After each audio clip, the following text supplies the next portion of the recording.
Feliz día, bienvenidos a este encuentro dominical. Hoy vamos a considerar un tema de actualidad como todos los que tratamos en este espacio.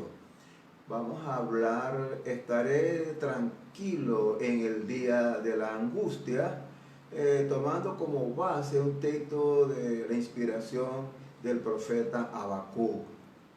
Habacuc fue un profeta que ministró al pueblo de Judá unos 600 años antes de Cristo. Su mensaje fue contundente y al mismo tiempo contiene un mensaje de esperanza. Es un libro de apenas 3 capítulos en los cuales se narra, o el autor narra, su diálogo con Dios en virtud de las circunstancias que estaba viviendo el pueblo, situaciones difíciles parecidas a las que estamos viviendo en la actualidad. Vamos a tomar como punto de partida un fragmento de una oración que él hizo, que se encuentra en el capítulo 3, versículo 16, y es lo que sirve como título para esta conversación. Se trata de estar quieto en el día de la angustia. ¿Por qué el profeta se expresó de esa manera? ¿Qué estaba ocurriendo? Bueno, estaban pasando momentos muy difíciles en la nación. Él comienza su libro con una conversación con Dios. Él conversa con Dios y le hace una observación acerca de lo que está ocurriendo en el país, lo que ocurre en Judá. Él dice que ve mucha corrupción, ve injusticia, ve que hay una opresión, que los más ricos actúan en contra de los más débiles. Hay un caos social producto de la indiferencia del pueblo hacia la ley de Dios. El profeta entonces se queja con Dios y le hace la observación de que por qué Dios permite que ocurra ese estado de cosas en el país, haya tanta corrupción, tanta maldad. Y la respuesta no se hace esperar. Conocemos muy bien lo que dice la escritura: clama a mí, yo te responderé. El profeta clamó a Dios y Dios le respondió. Pero le respondió de una manera tal que no era lo que él esperaba. Dios le dice en el capítulo 1, estoy haciendo una reflexión breve del contexto. En el capítulo 1 Dios le responde y le dice: bueno, vamos a poner orden voy a poner orden. Yo estoy levantando un pueblo para que venga a poner orden aquí en esto que está ocurriendo, para que les dé la consecuencia de la actitud de ellos.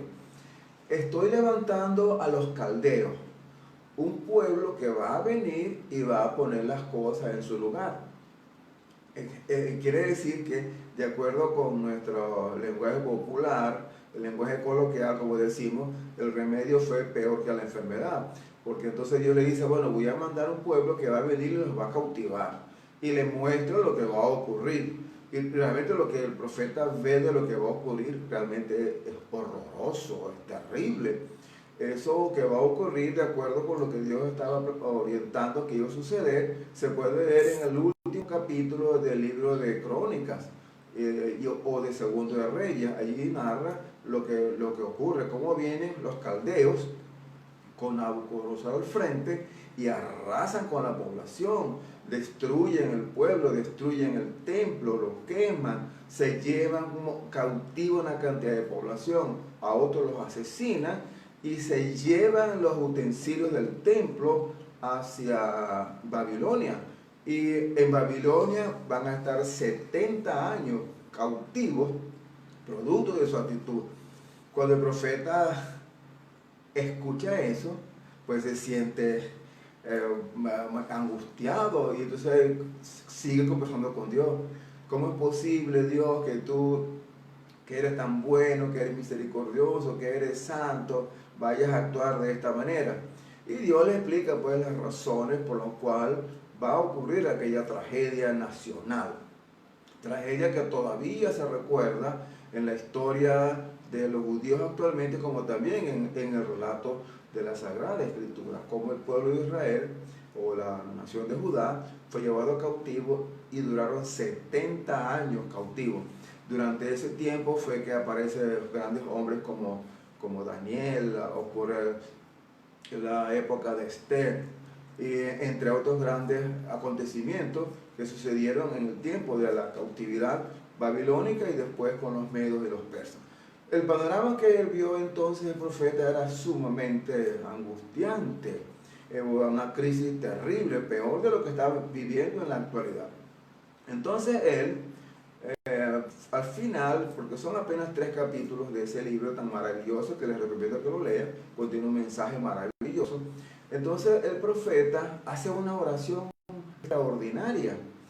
Los hombres de Dios, cuando hablan con Dios, bueno, tienen, sacan su alma de su corazón y expresan los sentimientos más profundos que les embargan. Y él comienza aquella oración que muchos recuerdan: oh Jehová, aviva tu obra en medio de los tiempos, hazla conocer. Y sigue esta oración bellísima, de donde obtuvo el fragmento de lo que les estoy comentando, que dice: estaré quieto en el día de la angustia. Entonces ya les he indicado cuál era el día de la angustia. Él no lo estaba viviendo en ese momento, sino que lo estaba viviendo anticipadamente lo que iba a ocurrir como profeta. Sabía que la palabra de Dios se cumple. Pero vivía 2 situaciones difíciles. La del momento actual de él, el momento presente para él, que él veía la corrupción, la inmoralidad, veía todo lo que estaba ocurriendo horrible en el pueblo, y eso le causaba la indignación como hombre de Dios. No tolera aquella situación, o bueno, no es que no la tolera, sino que para él es impresionante eso que está ocurriendo. Tiene que tolerarla porque está allí inmerso en aquella situación que no es de su responsabilidad, pero que está sucediendo. Eso le causa pesar, ver lo que está ocurriendo en el pueblo, ver la pobreza, ver la miseria, ver el hambre y ver la corrupción, ver también cómo no hay justicia y que los pobres son menospreciados.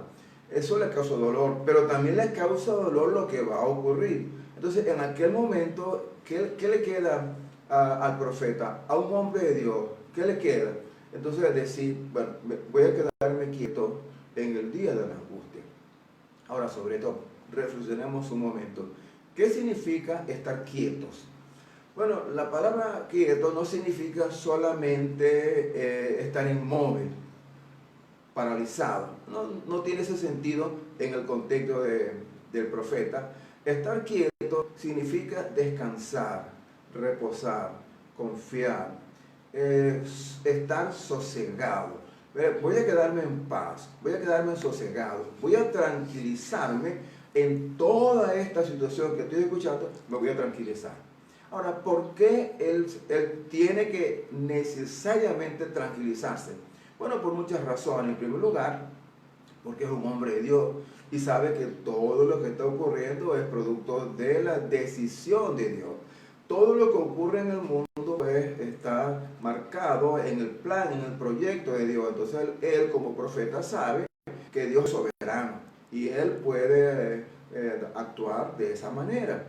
Ese mismo principio de la soberanía de Dios observa en Daniel, cuando Daniel interpreta el sueño a Nabucodonosor, ese que vino contra Israel, y le dice: Dios es el que pone y quita reyes. Y eso estaba ocurriendo entonces. Y él, consciente de eso, dice: voy a quedarme quieto porque esto es plan de Dios. Otra cosa que él entiende que tiene que quedarse quieto es porque él no puede hacer nada. Él no puede ir contra Dios. No pudo ir contra la corrupción que había en el pueblo, no podía hacer nada contra eso, no podía hacer nada contra los babilonios. Entonces, como no puede, entonces se queda tranquilo y asume una posición de un hombre de Dios. Dice: bueno, voy a descansar en Dios, voy a confiar en Dios. Y esto es lo que quiero transmitirle pues en esta hora. Nosotros estamos viviendo situaciones que no podemos resolver. ¿Cómo podemos hacer nosotros con el problema del coronavirus? No tenemos en nuestras manos la solución para esta circunstancia. Pero ¿qué podemos hacer? Bueno, asumir la actitud del profeta. No buscar un mecanismo de defensa, un mecanismo de evadir, no, sino de confiar, de descansar. De descansar en Dios, en la confianza de que Él es nuestro protector, nuestro amparo y fortaleza. Y en ese sentido, hay algunos textos que es significativos que nos ayudan a entender por qué él se decidió quedarse quieto. El primero lo encontramos en el capítulo número 1, en el versículo número 4, perdón, el capítulo 2, versículo número 4, que dice: he aquí aquel cuya alma no es recta se enorgullece. Luego viene el contraste. Es una cosa interesante de la literatura hebrea. Mas el justo por la fe vivirá. Entonces, esta declaración de Dios, de que el justo por la fe vivirá, evidentemente trae confianza al profeta. Y por cierto, esta gran sentencia bíblica del justo por la fe vivirá, muchos años más tarde, casi 2500 años, impactó el corazón de un hombre y le hizo transformar su vida y prácticamente la vida de una sociedad, de una cultura. Fue el caso de Lutero. Lutero, cuando leyó esta expresión, que la repite Pablo en Romanos capítulo 1, versículo 17, dice: el justo vivirá por la fe. Cuando Lutero leyó esta frase, le impactó tanto y él cambió totalmente su cosmovisión y propuso una reforma en la Iglesia Católica que en aquel momento no se dio, pero luego apareció la denominada Reforma Protestante, del cual nosotros somos herederos. Pero sin embargo, esas palabras de Lutero siguieron palpitando en el corazón de la Iglesia Católica y después comenzó a hacer cambios. Y evidentemente la Iglesia Católica no siguió siendo igual después de Lutero. Hubo cambios que se materializaron en el Concilio Vaticano II, como ustedes saben. Pero bueno, ese es un tema tangencial que estoy tocando por esto de el justo por la fe vivirá. Eso entonces es una nota de confianza para él. Dice, bueno, el justo en el momento de apremio, en el momento difícil, en el momento del conflicto, en el momento que aparezca la tragedia, bueno, Dios lo va a proteger, Dios lo va a resguardar, Dios va a tener cuidado de él. Hay un himno que dice: si él cuida de las aves, cuidará también de mí, dice el poeta. Otro texto también que le sirvió a este gran hombre de Dios como inspiración para permanecer quieto, para sosegarse, para tranquilizarse, se encuentra en el versículo 14, 10 versículos más adelante. Dice: porque la tierra será llena del conocimiento de la gloria de Jehová, como las aguas cubren el mar. Es decir, aun cuando había aquel panorama tan terrible, tan complicado, tan complejo, sin embargo Dios tiene un mensaje de esperanza. Un día la tierra, y eso incluye Babilonia, y eso incluye a todas las naciones, un día la tierra será llena del conocimiento de Jehová, como el mar, como las aguas cubren el mar. Y eso se ha venido ocurriendo en el día de hoy. El conocimiento de Dios está extendido por toda la humanidad. Hay una gran difusión de la palabra en cumplimiento de esta profecía que Dios le dio al profeta Habacuc.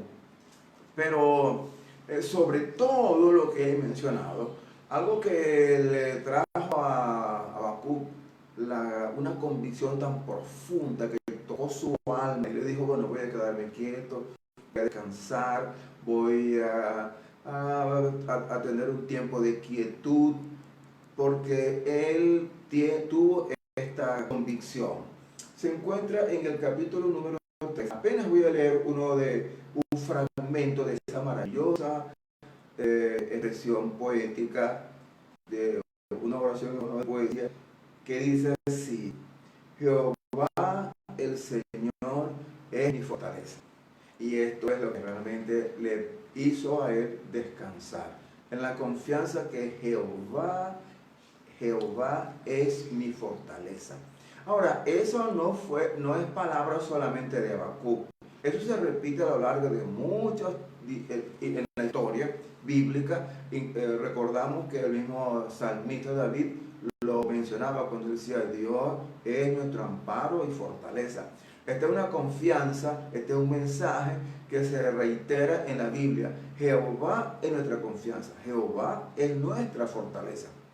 Claro, él lo dice en medio de una expresión maravillosa que todos recuerdan. ¿Te acuerdas cuando él dice, aunque la higuera no florezca, ni haya la vide, ni haya vides en frutos en las vides, ni haya ovejas en la manada, aunque pase lo que pase, aunque vengan las cosas más terribles, aunque la economía se caiga, aun cuando el Producto Interno Bruto se vaya abajo, aunque todas las cosas vayan mal, dice, con todo eso, Jehová es mi fortaleza. Y dice una poesía tan bellísima, de una metáfora. Dice, hace mis pies como de ciervas y en las alturas me hace andar. Y esa es la convicción de un hombre de Dios que te quisiera transmitir también en esta hora. Tú puedes andar en las alturas, en este momento difícil, piensa, ¿qué podemos hacer para remediar lo del coronavirus? No podemos, no está en nuestras manos. ¿Qué podemos hacer nosotros? ¿Qué no podemos hacer? ¿Qué nos conviene hacer? Bueno, la palabra de Dios tiene un mensaje para ti. Confía en Dios. Confía en Dios. Confía en lo que dice la palabra de Dios. A lo que Dios ama todo es para bien. Dios es nuestro amparo y fortaleza, nuestro pronto auxilio en las tribulaciones. Ahora te pregunto, piensa. ¿Andas en las alturas como siervas en este momento difícil? ¿Te da Dios la fortaleza, la sabiduría y la habilidad en este momento para superar esa crisis y sentir que estás como la sierva en las alturas? En momentos difíciles, ¿se elevan como la sierva? ¿O vives en el valle de sombra, de muerte, de angustia? Cualquiera de las circunstancias, sea que te sientas que caminas en victoria o que te sientas deprimido en valle de sombra, entiende algo. Jehová está contigo. Él no te deja, no te desampara, y en este momento tiene un mensaje para ti a través de este humilde siervo, a través de este medio. Jehová es nuestra fortaleza. Permíteme leer lo que dice la última parte de la oración de Habacuc, que con ella cierra su hermoso libro que te recomiendo leer, y también cerramos esta reflexión. Dice así: aunque la higuera no florezca, ni en las vides haya fruto, aunque falte el producto del olivo, y los labrados no den mantenimiento, y las ovejas sean quitadas de la manada, y no haya vacas en los corrales. Con todo, yo me alegraré en Jehová, y me gozaré en Dios de mi salvación. Y aquí dice, Jehová el Señor es mi fortaleza, el cual hace mis pies como de ciervas, y en mis alturas me hace andar. Tú puedes andar en las alturas si confías en Dios. Tú puedes andar en las alturas si pones tu confianza en Él. Te invito a que acudas a la palabra y tenga un momento de encuentro con Dios para que seas fortalecido. El Señor te bendiga y te guarde. Me ha dado mucho gusto compartir contigo y transmitirte este mensaje de fe y esperanza. Bendiciones.